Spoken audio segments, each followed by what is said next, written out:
mistake that a lot of people do is, okay, on Saturday and Sunday, I sleep longer, and instead of waking up, I don't know, at 7, I wake up at 9. The problem is you are substantially telling your body that you're in a different time zone. And then when on Monday you want to wake up again at 7 a.m., your body will struggle because it doesn't understand what is happening and why there are these continuous shifts. So what I do is I wake up always at the same time, 30 minutes plus or minus, right? Personally, I wake up somewhere between around 6:30 and 7.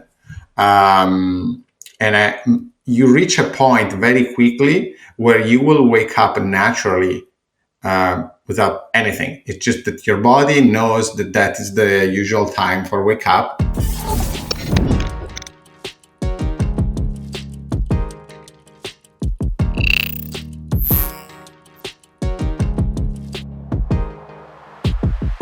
Ladies and gentlemen, welcome back to It's the Bearded Man podcast with your favorite, the world's favorite bearded man, Bobbbaaaay. Each week with our guest episodes, I try to put the spotlight on someone who, in my eyes, has given themselves permission to live a life authentic to them. Our guest today is from north of Venice, Italy. He spent a few years working in law before becoming an entrepreneur and working in the renewable energy space, but now he's focused on the sleep fitness space. Today, he's the co-founder and CEO of 8 Sleep, the #1 smart mattress with bed cooling technology designed to help you fall asleep faster and stay asleep.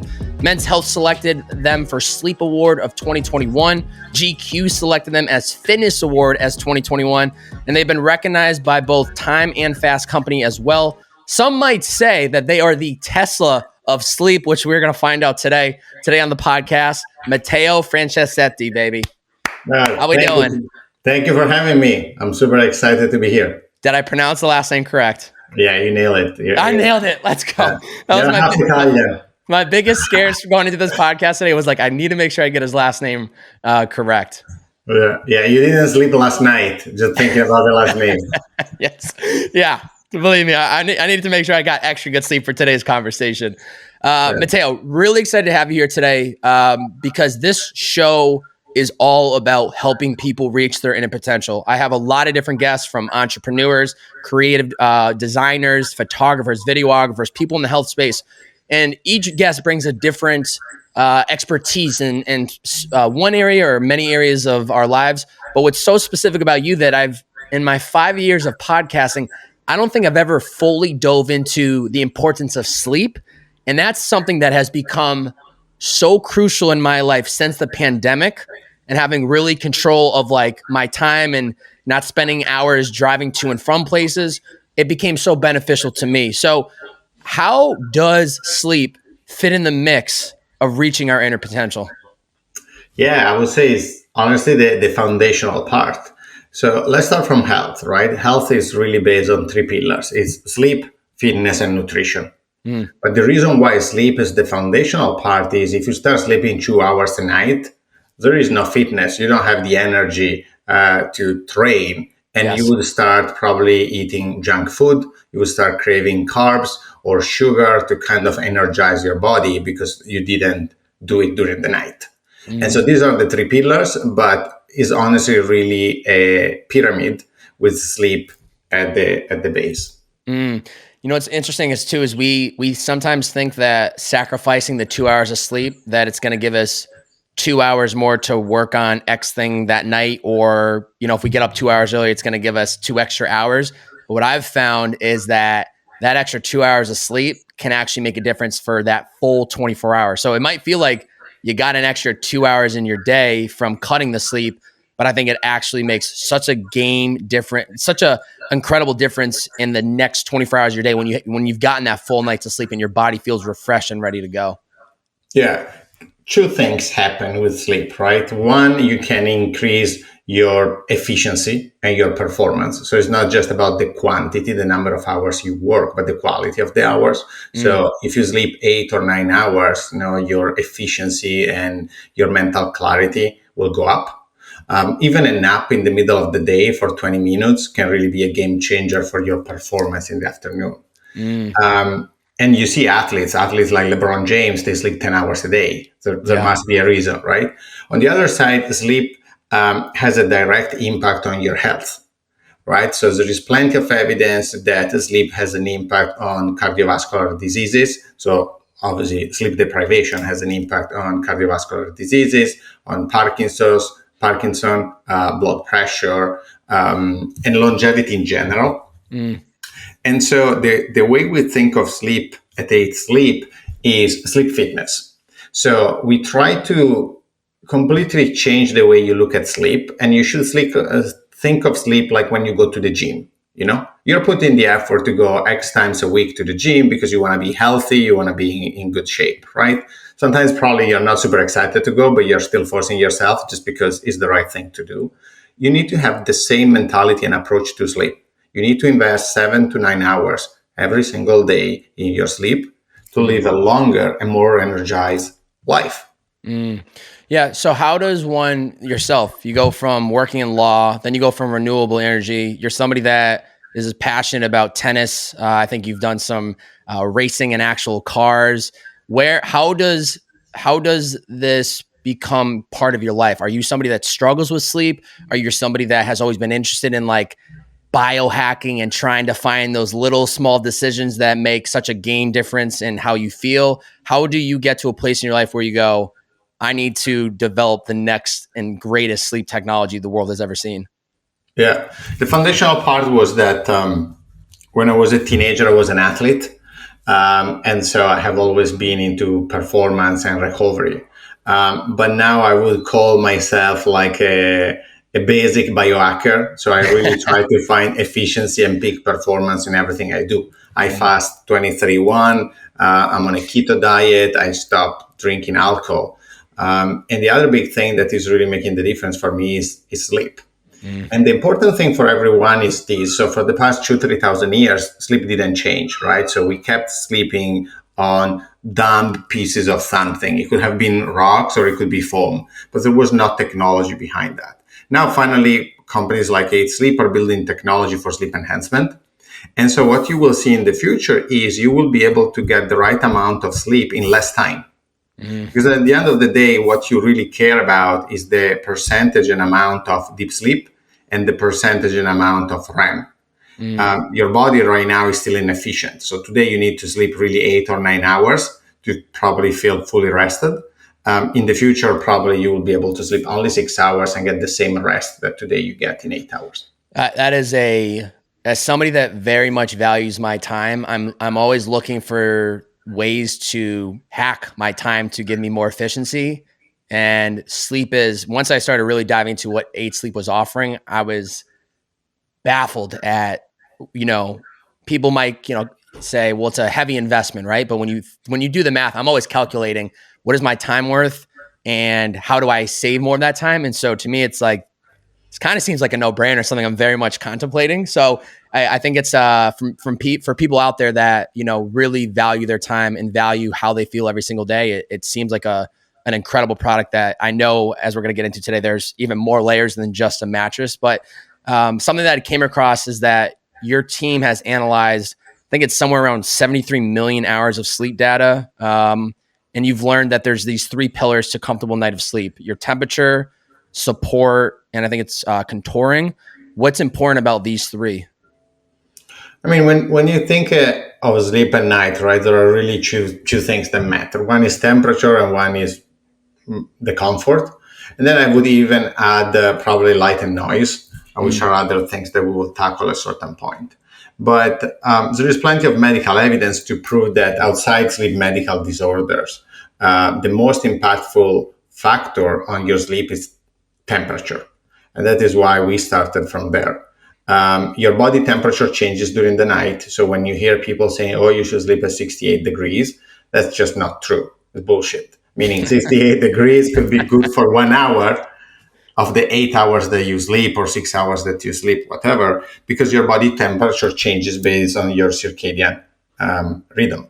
And so what we do with our product is we keep continuously changing temperature around your physiological needs, which change during the night. So you against you, the temperature you need will be different during the night. But if you sleep with a partner, the partner will very likely need the different temperature settings as well.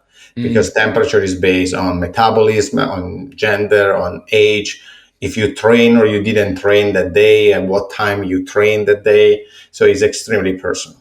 Can you talk about, and I know it's different for every person. I think males tend to be more skewing towards they want to go to sleep colder. I think females tend to be a little bit more hotter. Can you give me an example of how maybe you go to bed with a certain degree and then, 3 hours later, does the temperature rise? Is it lower? What does it look like for you? And I know this is going to be different depending on who the person is sleeping in the bed and what their sleep cycle looks like. Yeah, it's different for everyone. And as you were saying, we are seeing also a major difference in genders. So usually men, they prefer a colder environment than women. But the rule of thumb is you should get in a bed that is coldish, but not too cold. Because if it's too cold, you would start feeling cold at your extremities, like your feet and your hands, and then you wouldn't fall asleep. As soon as you fall asleep, the bed should cool down as much as possible. And in general, while you are in deep sleep, temperature should be cold. That will help you get more deep sleep. While instead, when you are in REM, you should be in what is called thermal neutrality. So it's an environment that is neither cold or hot, because your brain is deactivating temperature control in the body, because it's when you're dreaming. And so it wouldn't let you fall into REM if it fears that you could die because it's too hot or too cold. And so thermal neutrality is what is needed in the REM phases. Even more than the temperature aspect of the bed, which I think is incredible. Because I don't think I've seen another mattress out there. I mean, every mattress that I've come across online is always about comfortability and price, and that's really about it. Other than the temperature, there's more layers to aid sleep, where there's technology that will kind of help you wake up in the morning, these slight vibrations. There's what I think could potentially be a massive, it could be huge for people's overall health, is like you guys are measuring, I don't know how, but I used to wear a Whoop, and I stopped wearing because it was giving me anxiety sometimes when I just kept checking my data. But you guys are able to measure people's heart rates. You're able to almost scan people's bodies and let them know, especially after you've tracked it for so many months, like, hey, there's something that's off right now. Like maybe go see a doctor. Like, talk to me about some of like the thought in going to that length, right? You could have just done the temperature control and really helped people to sleep, but all these little extra technology items in the mattress, I think, just make it stand out more than just your typical mattress. This is something that's really measuring your life and your health, which could be life or death for, I would imagine, some people at some point. Yeah.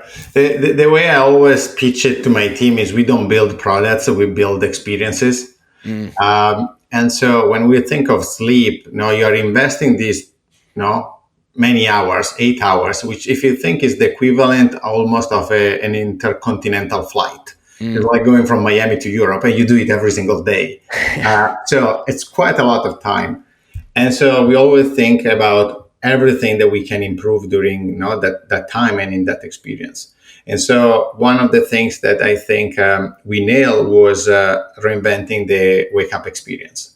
And so we decided to remove the sound completely, because no one likes the sound in the morning, right? Sometimes you're there in deep sleep or REM, or you're really in your deep sleep phases, and then the thing starts going off. And alarming. It's alarming, and you just feel groggy.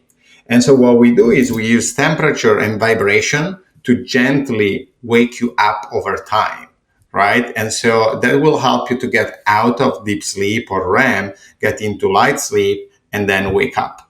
And customers are loving that because it's extremely gentle and soft. It's called Gentle Rise, and it's one of the most loved features. So if I wanted to get up at 6 a.m. every day, what time would this feature start kicking in? Does it depend on the person? They can say 20 minutes ahead, like it very gently wakes you up, or is it, a given, we're going to start this technology 10 minutes before your wake up time? So temperature starts changing 30 minutes before. Wow. And you can set it if you want really hot or really cold. Either way will wake you up. And then the vibration will go off exactly at the time you have set if you didn't leave the bed yet. Wow. Have you now, because like you're saying, this technology is really to help people cut back on their hours of sleep. Do you find that you've cut back in your hours of sleep? Do you find you still try to stretch for a certain number of hours? I know even sleep alone, even with a technology like this, you still have to figure out what works best for you. So what does that look like for you? Yeah, I sleep quite a bit. I Love it. sleep, 9 hours a day. Mm. That is when I can maximize my performance. If I sleep 8 hours and a half to nine is when I feel really great. And usually I target 20 to 22, 23% deep sleep Wow. and almost the same in REM. Wow. That's really good. Hey, I'm all for it. If the 9 hours works for you, stick to it. And if the Yeah. 8 sleep mattress is helping you sleep through the night, then obviously the product is working to your advantage. I know before you had mentioned some of these other areas, these other variables that I know for a fact, I just see it coming and I can see where 8 sleep is going, that, you guys will be more than a mattress company. I think I quoted you from another interview where you said, we're not a mattress company. We are a sleep enhancement company, which just gives you a vision for where you and the team are going. Without getting to specifics of like any products you're going to roll out, in general speaking, how does light affect us? How does sound, how does humidity, how does oxygen play in how well we sleep at night? Yeah, they have a major impact, right? In particular, altogether. Obviously, temperature is the biggest, right? But then, if you start thinking of light and noise and air quality and humidity and oxygen, you will see that that is where we can find extra um, enhancement. And that is how we can compress your sleep. Because at the end of the day, the mission for our company is to compress your sleep and save your life. Compress your sleep means what if you could sleep only 6 hours and get more rest than when you were sleeping 8 hours? And saving your life means during those hours, doesn't matter if it's 6 or 8, can we scan your body or can we measure any of your biometrics to make sure that you are healthy and and your body's working properly? Yeah, that's really incredible. I know that, I think I've heard it in passing, you have like certain lights in your house where like they start to change to an orange and then they slowly start to dim down, which is like you are human hacking to the extra detail, which I really appreciate. And I feel like even in the last year, I've found these little hacks in my own life where it makes all the difference, whether it's putting the phone down earlier or creating space in the morning when I'm not checking phone. All these little things make all the difference, and they really help us, I think, reach that inner potential. Even if even if somebody right now doesn't, maybe financially have the ability to buy an 8 sleep, which I think you guys have done a great job. You have, you offer the Affirm and you can do monthly payments, or maybe it's just the timing that is not the time for them to purchase a mattress. Are there any like tips or advice you give to people in general, just about the small little decisions they can make today that could really make an impact on their sleep night overnight? Yeah. And just to clarify one thing for the audience, we sell two products. One is the cover only, and one is the whole mattress. Correct. So the cover, you can install it onto any mattress. You can retrofit your current bed and mattress, so you don't have to change that. Or if you're already in the market for a mattress, then if you want to buy the Lamborghini of mattresses, then go to 8sleep.com. Wait, is Lamborghini Italian? Yeah, of course. Oh, of course. I was like, Ferrari's Italian too, right? Yeah, of course. yeah. Why not even ask? I know. Sometimes I call it the Ferrari of mattresses. Some other times the Lamborghini of mattresses. It depends on what is inspiring me. You need to hit them up. They need to be paying you to be promoting them like this. Get a 8sleep seat built into a Lambo. That'll be comfortable. But please keep going. Yeah. So there are a couple of different things. The first one is to transition to orange lights. If you can, at least an hour before going to bed. That will help you develop and will stimulate melatonin in your body. The other thing that works really, really well is to do, at least for me, what I call a thermal shock. So if you switch let's say you take a shower and you keep switching between really hot and really cold. The optimal would be doing a sauna and an ice bath. To me, that when I can do that, it really relaxes me. But you can do the same simply with a shower, right? And so let's say you do it 10 times. 5 times is really cold and 5 times is really hot. That to me helps me relax. Most of the times when you read articles about falling asleep, they just say, "Oh, don't use any screen." I don't fully agree. To me, you can use your phone, and everyone keeps using the phone. But to me, what is important is what you're doing with your phone, right? If you're working, if you're fighting with a colleague or with your boss through emails or on Slack, that's not going to be healthy, right? Because you reactivate your brain and then you start thinking about that. So your mind is racing. If you're just chatting on WhatsApp with your best friend about good memories, I see no problem with that. So it's more about what you do than the screen per se. Yeah, maybe you gain at 0.01% by not using the screen, but that's not the real problem.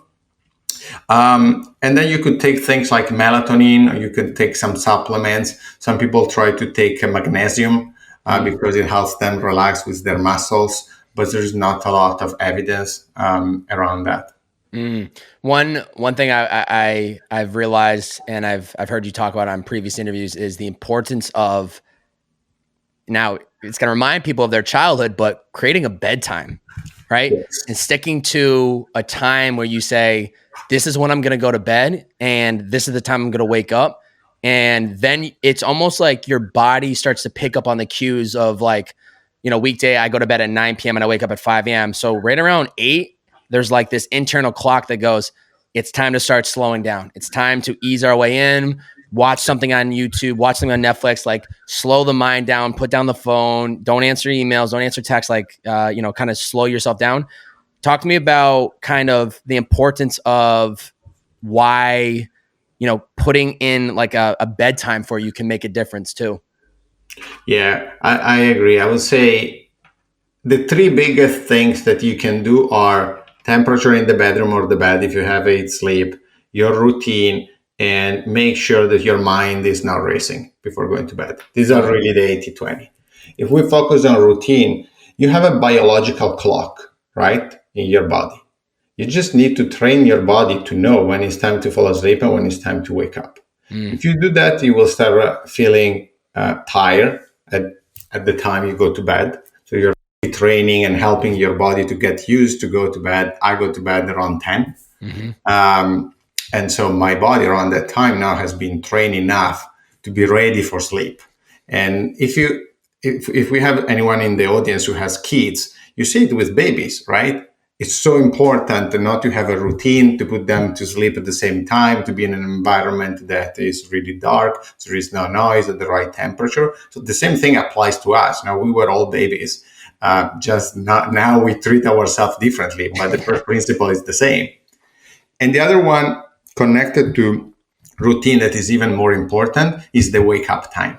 A mistake that a lot of people do is, okay, on Saturday and Sunday, I sleep longer, and instead than waking up, I don't know, at 7, I wake up at 9. The problem is you're substantially telling your body that you're in a different time zone. And then when on Monday you want to wake up again at 7 a.m., your body will struggle because it doesn't understand what is happening and why there are these continuous shifts. So what I do is I wake up always at the same time, 30 minutes plus or minus, right? Personally, I wake up somewhere between around 6:30 and 7. You reach a point very quickly where you will wake up naturally without anything. It's just that your body knows that that is the usual time for wake up, and you will just see yourself with the eyes open. Wow. Yeah, the human body is really interesting how it can pick up on those cues, and then you're ultimately able to start waking up with that same feel of energy. And I could feel the difference even going into this week, where this past weekend I was able to kind of I wasn't going to bed necessarily at the same time, but I was still getting myself up kind of around that same time. And I feel like it carried through just the energy level I've held this week instead of sometimes that Monday morning. I'm excited and I love the work I do, but you can feel a little bit of that, like trying to get back in the rhythm, trying to get back in routine, and you can feel the difference. One other big thing that you mentioned earlier in this conversation is cutting out alcohol. You cut out alcohol April of 2018. You're 3 months short or shy of 4 years. Maybe you've had a beverage or two here and there. Hey, I'm all for it. If you got to have a little glass of wine here and there to celebrate life and enjoy yourself, I think you're probably in a much more balanced space. But talk to me about, like, one, staying disciplined to just saying, no, I don't want to do this anymore. That's, especially with alcohol, it's such a very cultural thing in our world. And how do you feel today? Yeah. So the benefit is massive. meaning if you look at the data, there is hard evidence. Your HR will probably be around 10% slower, which is substantial. It could be up to 20% slower, and your HRV could be up to 20% higher. Wow. And the also your sleep stages will very likely change. So when you think of sleep, it's not just about the number of hours, but it's also the quality.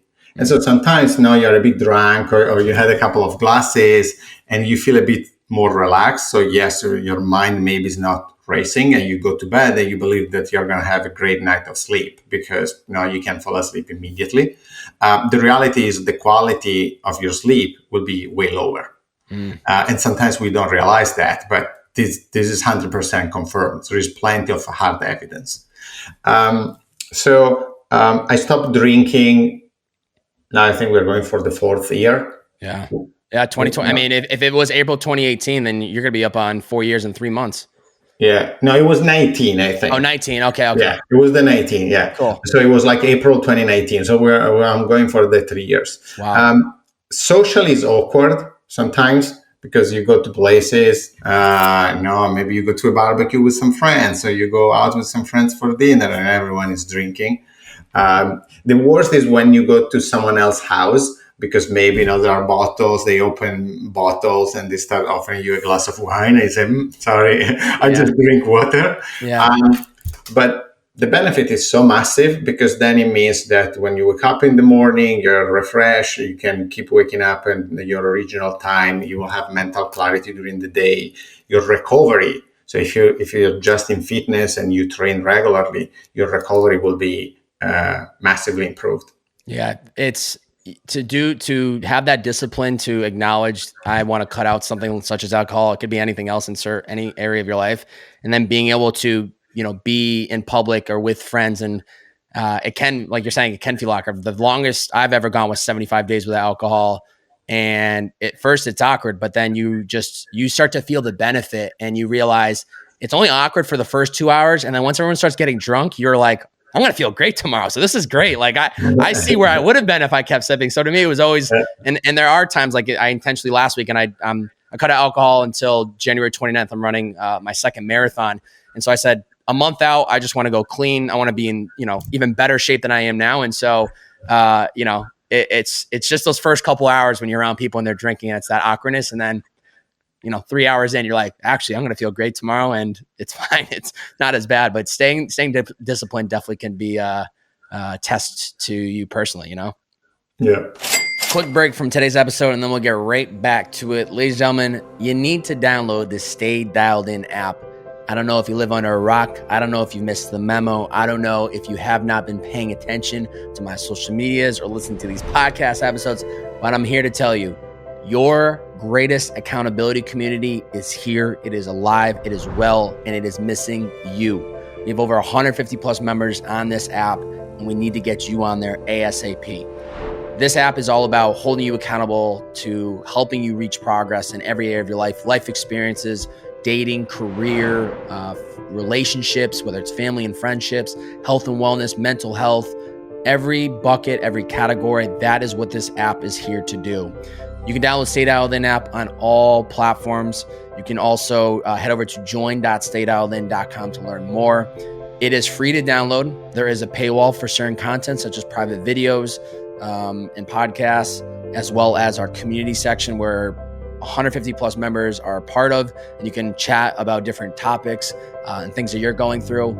Know that when you click into this app, it is welcoming you into a world where it is completely acceptable to be your most authentic self, to be vulnerable, to share what you're going through, and to know that people, including myself, are there to support you every step of the way. There are going to be a lot of great features that roll out in the coming months. There's a lot of things happening behind the scenes to help take this app to the next level. But please do yourself a favor, download it. It's free to download. Stay dialed in on all app platforms. And if you'd like to learn more about the membership program, you can head over to join.staydialedin.com. I will have that linked up in the description below. Once again, that's join.staydialedin.com. This is your accountability community for 2022 and further. And we got a lot of heat cooking up. So that's all I'm going to say. Download it today. Let's get back to today's episode. Thanks for listening. Let's get it. Talk to me about, I know we've mentioned daily sweat. What other daily habits are crucial to your well-being? Are you somebody that meditates? Do you journal? Do you kind of, especially with like, I don't know what your team looks like in size now. Obviously that's a huge in of itself. Building a business is top of mind all the time, but what are the daily wellness habits that help you? Yeah, a couple of different things. I train almost every day, usually in the morning, anywhere between 30 and 60 minutes, usually. Then I also play tennis, so obviously that would be, that usually I play 60 to 120 minutes. I'm on a keto diet, so I avoid carbs. I cheat only on Friday night. I fast. Just one meal. Just one meal. Friday night. Yeah, usually it's one meal, maximum two, but no more than that. Great. I fast 23-1 Monday to Friday and 16-8 Saturday and Sunday. That was game changer for my energy, particularly in the afternoon. I probably improved my performance and mental clarity 20-30% in the afternoon just with that. Very few times I'm able to nap, but when I nap, then I'm a superhero in the afternoon. A trick for the nap is to drink an espresso right before the nap. Take the nap for 20 minutes, and by the time you wake up, the espresso will kick in and you feel like a superhero. I love sauna and ice bath. That to me is game changer. It helps me to relax a lot. So during the weekends, if I can, I do that. And I started doing what I call stillness. I tried meditation in the past. It was not really working for me. And so stillness is you try to spend anywhere between 10 and 30 minutes every single day doing nothing. But literally you can't do anything. You just sit there and you'll let your monkey brain go crazy and jump around wherever the mind wants. And you will start seeing after 10 minutes, 20 or 30 minutes. First, at the beginning, you will suffer because you will be there. Okay, can I grab my phone? What is happening? Can I move? Can I go make a coffee? No, you want to do. But after 20, 30 minutes is when you will finally start seeing peace and clarity. And so I think of stillness almost like work, meaning it will help me to work better because I will know what the right priorities should be and I will have the right clarity to perform. So it's almost a meeting with myself. But you approach it in a passive way. I learned that from Naval Ravikant, a famous VC. Yes. Yeah. Just sit there, do nothing. Don't focus on breathing anything. Just let your mind go. Yeah. It's interesting how stillness actually leads to growth. And yet the concept of like, how is it that sitting still is actually helping me? But when I'm very much a go-getter hustler, as I know you are with just what you're doing today and your track record. You just want to go. You just want to optimize. You want to do this, do that, keep moving, hustle, grind, everything's growth mindset, go, go, go. But it's like, if we never take the time to create the space to slow down, to just see what arises in us, see what thoughts come to mind. Some of my greatest ideas, some of my greatest reflection moments, some of my greatest learnings have come from me finally slowing down and just sitting there and letting my mind process and learning to detach myself from the thoughts. You have that pessimistic voice, you have that negativity that might be bouncing around some days. You separate. And then you have the positive ones and the ones that like, we're going to be the biggest company in the world. Nobody knows what's coming. And it's like, all right, you use that as fuel, but you have to create this stillness to slow down, to detach from the world in order to really grow. Otherwise, you're constantly running. You're constantly busy. You never even know if you're heading in the right direction because your head's down from just busy going. But that stillness can be some of the greatest learnings just by sitting there and observing what goes through your mind. Yeah. A word I use is, I call it motion versus progress, right? Motion is when you just feel you're doing stuff, but the real progress is way, the focus is way more narrow and you do few things that really matter.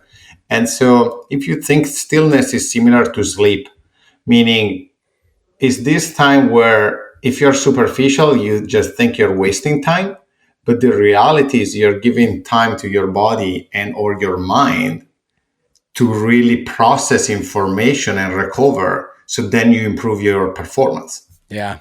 Our bodies are just like rechargeable batteries, right? You can use it to the very end, but at some point you got to plug them into the wall and let it charge. And if you pull it out too early, you're operating at 60%, which means you're then going to have to replug it back in earlier.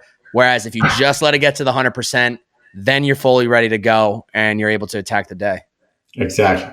Yeah, it's a game changer when you can accept that, and it allows you to feel okay with taking that space to slow down. What 1 to 3 skills have you had to develop in being a founder / CEO that are really important?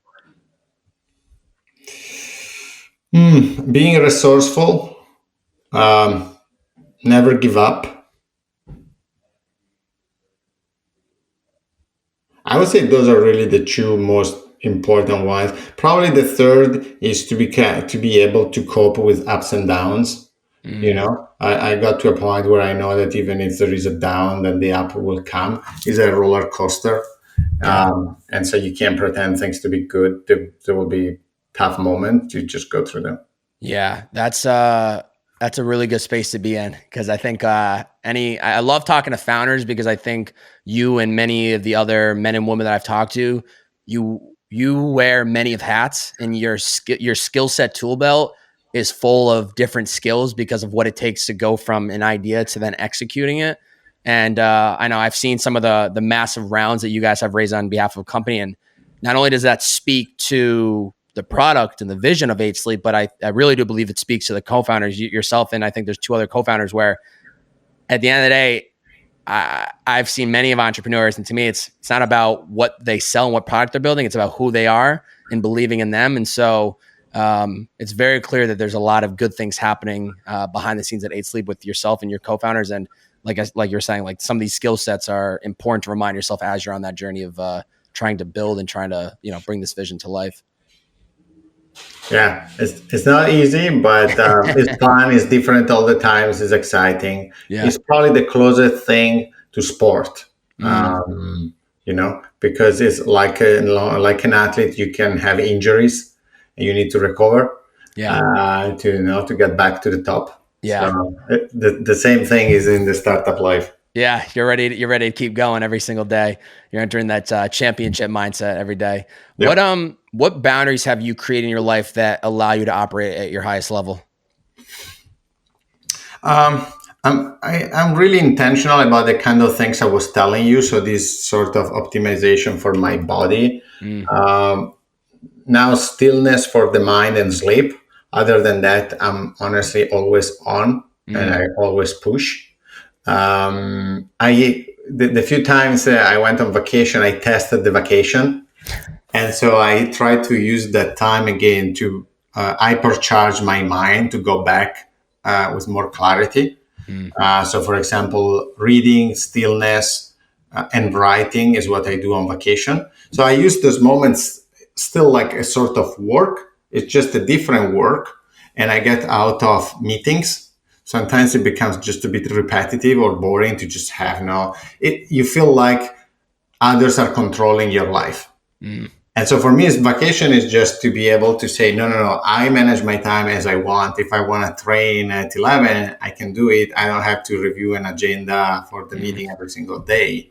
But I still use that day to really identify what are the top priorities and think about the biggest problems we have. So it's just giving you space to really step away from, people pulling you in every direction and think more high level. So it's almost like your getaway to think about, where am I at? Where am I going? But cutting out a lot of the, directions you get pulled on the day to day, where obviously when you're on this vacation, you're able to wake up every day and just go, I'm just prioritizing myself. What are things I want to do, whether it's reading, writing, working out, and how does this allow me to, recharge the mind and think bigger?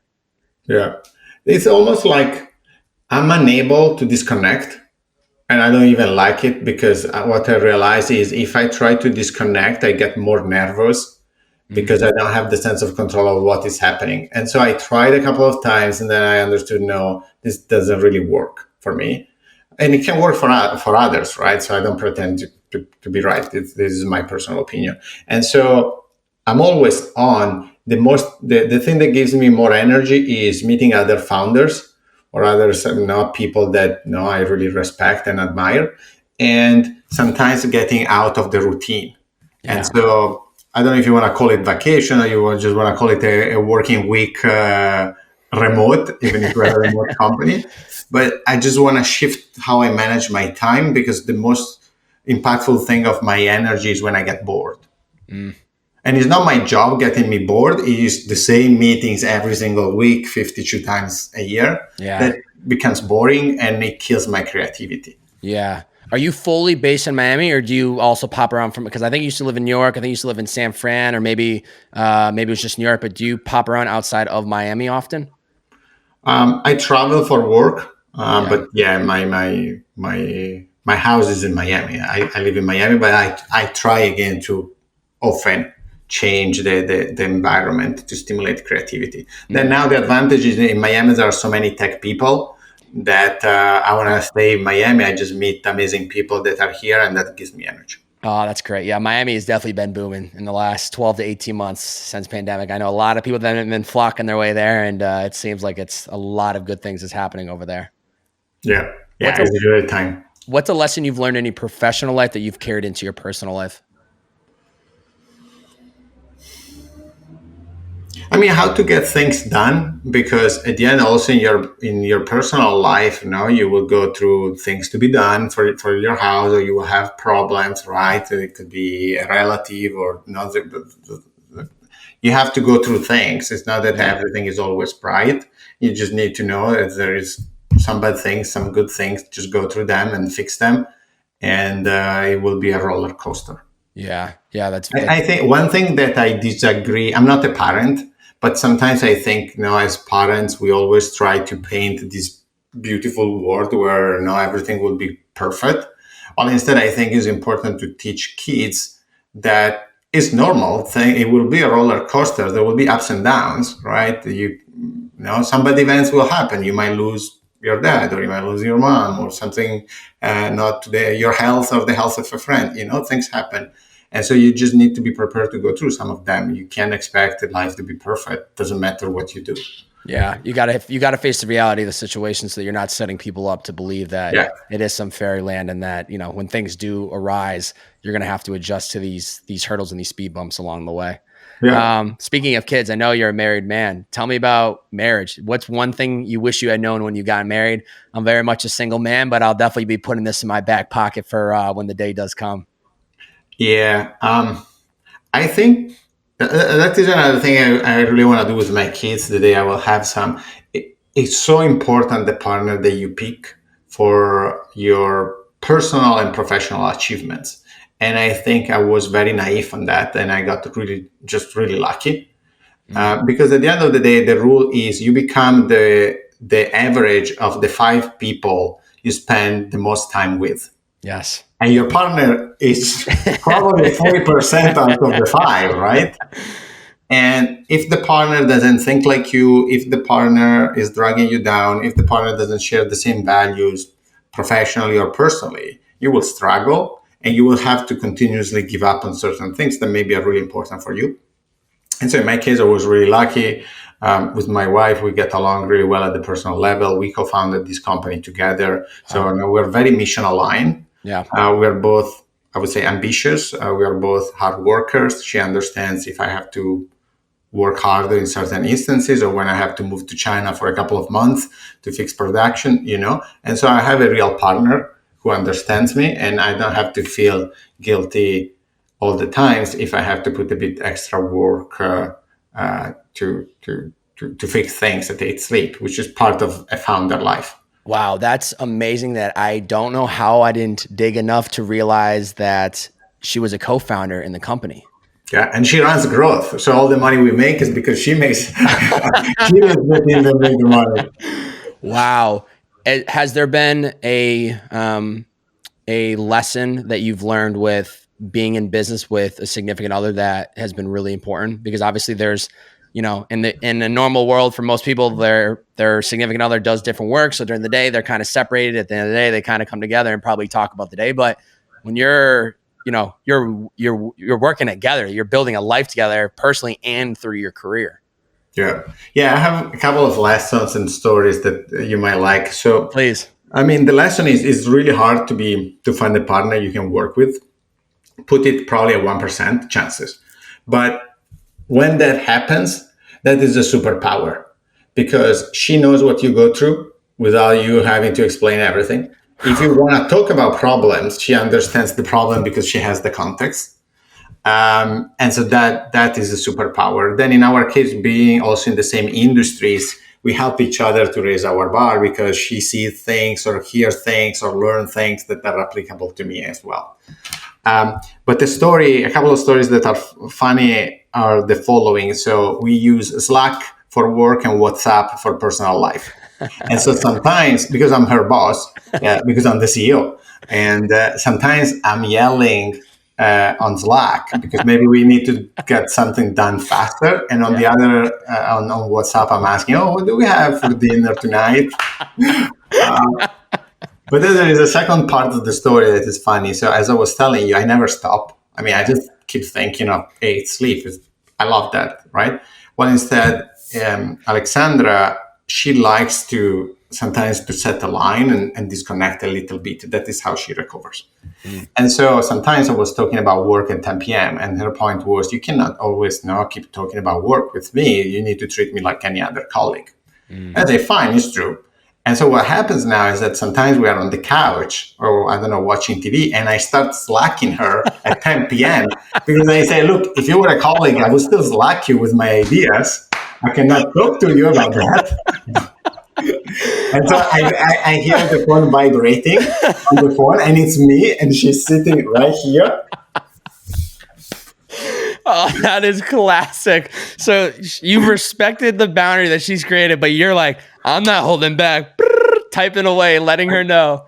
Yeah. Oh, that's beautiful. That is, I've never heard a story like that, but that's really, at the end of the day, what's really amazing is that you guys have figured that out, right? Where it's like, this is the personal, this is business. You don't want to talk about business to me right now? Great. I'm going to put it through this communication line.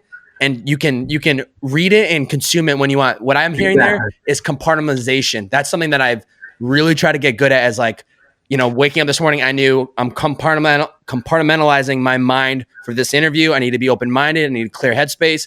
The back half of the day is going to be more analytical, looking at some other stuff and like planning. But it's like being able to switch gears like that is really a good skill set. And obviously, you just want to keep going and keep the foot to the gas, but that's classic. That is beautiful. Yeah. You got to do, what my father says? He says, happy wife equals happy life. So you got to do what you got to do to make sure she's happy.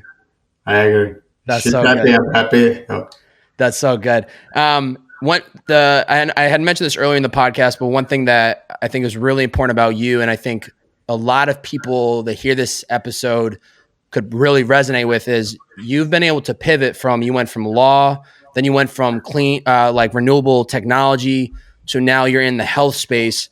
How have you learned to just be able to give yourself the permission to make these pivots, right? Like you're in law. Most people at that point are never going to want to change or are going to be afraid to go over to renewable energy. And then you're renewable energy, and now you're like, I'm going to go into sleep fitness. Like to just shift careers and industries that might seem so scary to people. How have you learned to give yourself permission where you listen to that inner gut, you listen to your heart, and regardless of what people, say around you questioning your decision making, you still stick to what you want to do?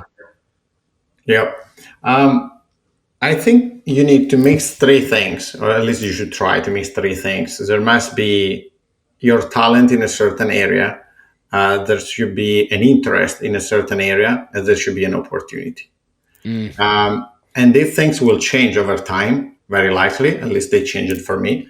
And so what I was seeing when I was 20 years old was just this opportunity to work in these big law firms. My dad was a lawyer, so that is the only thing I was seeing. I didn't even know about startups.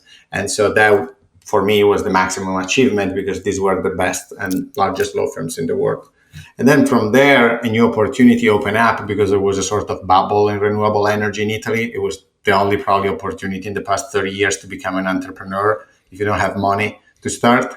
And so I was able to start a company that was immediately cash flow positive. And so it was really, I was passionate about the topic because of climate change, but it was also the opportunity to gain freedom and become an entrepreneur. And then finally, I found the opportunity to get into technology from a health angle. That is something I care about, right? I'm myself a biohacker. I used to be an athlete. But it has been tough. I mean, in particular, moving to the US when we started the 8 Sleep, I was coming from a completely different sector. I'm Italian. I graduated in law in Italy. So it was also for fundraising at the beginning. Investors, they didn't have any, I would say, checkpoint on me, right? Because it's not that I come from Stanford or Harvard. It's not that I was with other people that they might know and that they could provide good references for me. And so the first investors, they had to take a big bet that I was a serious guy that was here to stay and give it all. And hopefully I will pay back their trust. Wow, you definitely will. But I think it's really, that's the secret sauce right there, is being self-aware to understand yourself, what are you good at, looking at what are your interests, and then finding that special pocket of where is their opportunity. Because in the world we live in today, there are many of opportunities. You just have to go seeking for it. But in order to seek for it, you have to be aware enough to go, what am I good at / what do I like to do? And what is that area of interest that I could see myself, going head all in on and want to read more about and listen more and learn more. And, but just being self-aware enough then allows you to, grab hold of the opportunity when it presents itself. Yep. We're gonna get into the final 5. These are the last 5 questions. Each question, just a 1-sentence answer if you can. If you have to go a little bit more, of course, please do so. First question for you: how can people learn to give themselves permission to follow their interests and ideas? Just be ruthless about that. It's black or white. You do it. Period. It's beautiful. Number 2, if you could go back and tell yourself one piece of advice at any point of your life, what would it be and when?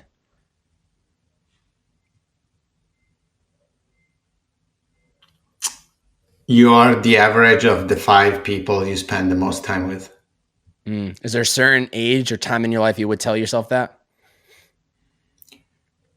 I think I was always lucky enough that my best friend or my girlfriend at the time were really good people, but I was just not conscious of the framework. And so I was not intentional. I was more lucky than intentional.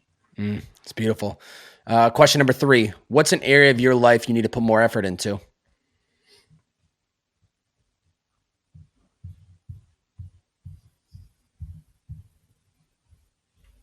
I think probably emotional intelligence is an area where I want to improve. I'm a forward-looking person. I never celebrate because I'm already thinking about the next goal. And when you're a leader of a large team, you need to be able to celebrate. Yeah, smell those roses along the way, man, because you're gonna accomplish these goals, but make sure when the time's right, you definitely enjoy it a little bit here and there. 4th question for you: what's the first step anyone can take to reaching their inner potential?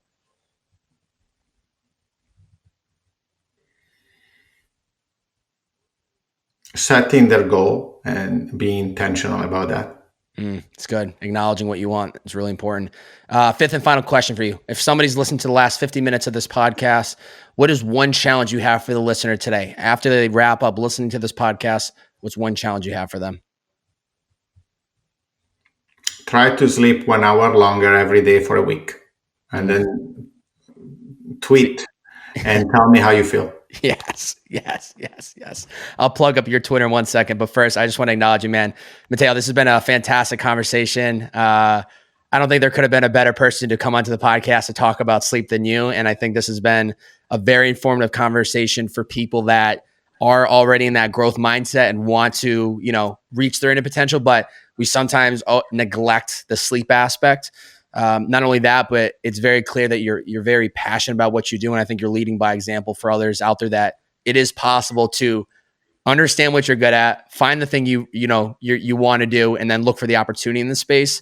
And I would just encourage you to just keep moving along, keep the foot on the gas while smelling those roses. And I'll be excited to see from afar 8 Sleep develop into more than just a mattress / a mattress topper. I can see and I can visualize kind of where you guys and gals are going as a team. And I'm going to be rooting for you every step of the way, man. Thank you so much. And thank you for having me. Absolutely. Absolute honor. Ladies and gentlemen, if you enjoyed this podcast today, please do me a favor. Screenshot this episode on whatever platform you were listening in on, whether it's Spotify, iTunes, YouTube, or any other platform. I want you to go to Twitter and I want you to post this a picture of you listening to this podcast of the screenshot. Tag Matteo. I'm going to have it linked up in the description below, and tag me as well. Matteo is at @M_Franceschetti. That's FRANCESCHETTI. He's on Twitter. Tag me at Bobbbaaaay. That's BO, 3 B's, 4 A's and a Y. And let us know, what was the biggest takeaway? What was the lesson that you learned from this episode? How did this episode change your perspective? Also linked up, I will have his Instagram handle. You can check 8 Sleep on Instagram as well. That's at 8 Sleep, EIGHTSLEEP, as well as their website, 8sleep.com. Highly suggest you guys and gals just check out what this company is up to. You're going to be really pumped that you heard it here first, and when you see the growth of this company, where they're going the next couple of years. So please do so today. Matteo, thank you for being on the podcast today, brother. Thank you. Ladies and gentlemen, it's the Bearded Man Podcast. See ya.